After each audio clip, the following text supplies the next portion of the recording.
नमस्कार, आप देख रहे हैं न्यूज 18 बिहार झारखंड का डिजिटल प्लेटफॉर्म। मैं हूं शुभे मिश्रा आपके साथ।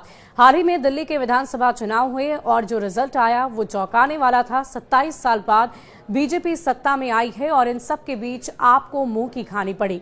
और इसी बीच अब आपके अस्तित्व पर ही लगातार सवाल खड़े हो रहे हैं कि क्या आप पार्टी एक बार फिर से अपना जनाधार वैसे ही मजबूत कर पाएगी जैसे पहले उसने किया था।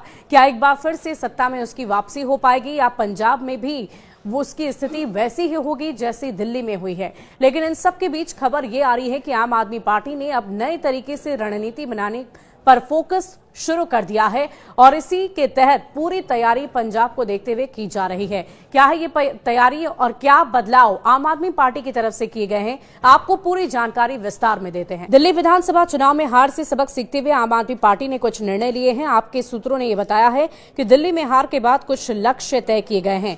आपने तय किया है कि पंजाब को एक आदर्श राज्य के रूप में स्थापित करना है। पार्टी पंजाब के किले को बरकरार रखने की कोशिश करेगी और पंजाब मॉडल बनाने के लिए शासन प्रदान करना पार्टी की सबसे बड़ी प्राथमिकता होगी। दिल्ली में मजबूत विपक्ष की भूमिका निभाने पर जोर दिया जाएगा। बीजेपी सरकार और उसकी नीति के बाद रणनीति तैयार करने की तैयारी है।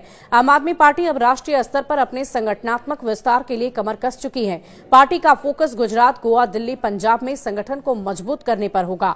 दिल्ली आप यूनिट में बड़े पैमाने पर पुनर्गठन होने जा रहा है। दिल्ली की लड़ाई में आपके बड़े चेहरे हार गए हैं। इन नेताओं को जहां अहम जिम्मेदारियां दी जाएंगी, वहीं दिल्ली यूनिट में बड़े पैमाने पर संगठनात्मक पुनर्गठन होने जा रहा है। आपका शीर्ष नेतृत्व बूथ स्तर के एजेंट और कार्यकर्ताओं तक पहुंच बनाने का काम शुरू करेगा और उनके फीडबैक के आधार पर आम आदमी पार्टी की दिल्ली यूनिट में कई बदलाव किए जाएंगे और नई तरीके से रणनीति बनाई जाएगी।